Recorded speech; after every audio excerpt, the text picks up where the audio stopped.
It crept up on us. The hay came in well, and when the rick was thatched, Father was pleased, because he knew it was dry and wouldn't spoil.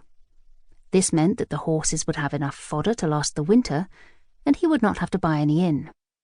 But without any rain, the field drains ran dry, and by August even the horse pond by the house had shrunk to a thick green scum.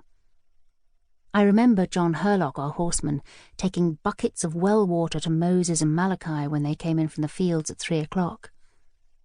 I can see it as though it were yesterday, how greedily and noisily the great horses drank, how at last he would fill the buckets again and fling the water over their twitching flanks, washing away the white rime of sweat from their chestnut coats.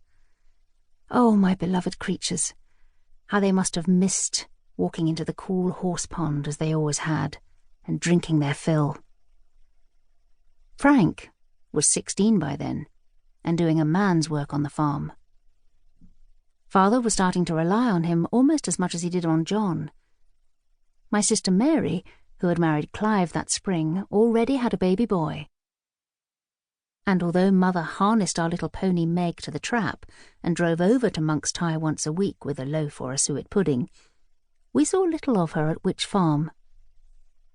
With Mary gone, I felt strangely suspended, as though awaiting what would come next, although I couldn't have told you what that was. It was like hide-and-seek, when you're waiting for someone to find you, but the game had gone on for far too long. Of course, the drought meant that the cornfield suffered, and that year the harvest was down, our wheat barely 16 bushels to the acre. 7 acres will lie fallow next year, Father said, as John and Doble, our yardmen, came in for their supper after the last of the corn was in. It wasn't what you might call a harvest home, but there was ale and a ham and boiled batter pudding, and Mother had twisted a few ears of barley into a rough figure and set it on the kitchen table. Opposite me, Frank glanced up, alert at Father's words. The men took their places, and John remarked that 7 acres had lain fallow only the year before. "Do you think to tell me how to farm?" asked Father. But John did not reply.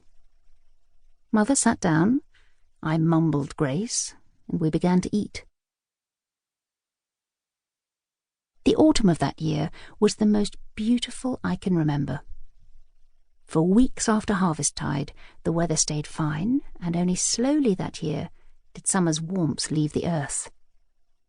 In October, Wych Farm's trees turned quickly and all at once, blazing into oranges and reds and burnished golds.